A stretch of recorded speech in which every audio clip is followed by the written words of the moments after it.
ഗുരുവായൂർ നഗരസഭ അതിദരിദ്രരില്ലാത്ത നഗരസഭയായതായി chairman M Krishnadas വാർത്താ സമ്മേളനത്തിൽ അറിയിച്ചു.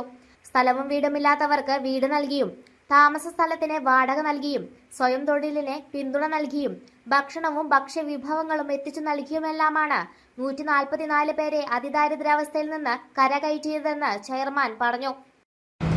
പ്രവർത്തനങ്ങൾ പൂർത്തിയാക്കി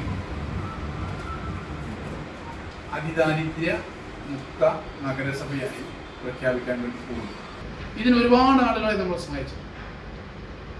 ഒരുപാട് ആളുകൾ, പ്രത്യേകിച്ച് കിറ്റ് കൊടുക്കുന്നതിനൊക്കെ നമ്മുടെ ഹയർ സെക്കൻഡറി സ്കൂളുകളിലെയും കോളേജുകളിലെയും ഒക്കെ വിദ്യാർത്ഥികൾ അവർ പോലും ആവശ്യമായിട്ടുള്ള വീടുകളിൽ നിന്ന് ഓരോ സാധനം കൊണ്ടുവന്ന് അതൊരു കിറ്റാക്കി തരുന്ന അങ്ങനെ ഒരുപാട് സഹായങ്ങൾ പലരും ചെയ്തിട്ടുണ്ട്.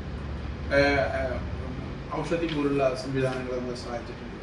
അത്യാവശ്യം ഒരു കട്ടിൽ വേണമെന്ന് പറഞ്ഞാൽ കട്ടിൽ കൊടുക്കാൻ, ഡയപ്പർ വേണമെന്ന് പറഞ്ഞാൽ ഡയപ്പർ കൊടുക്കാൻ. Ration card, Aadhaar card, election ID എന്നിവയും ആവശ്യമുള്ളവർക്ക് എടുത്ത് നൽകി. കട്ടിൽ, ഫാൻ, പോർട്ടബിൾ ചെയർ, ടോയ്ലറ്റ് എന്നിവയും നൽകി.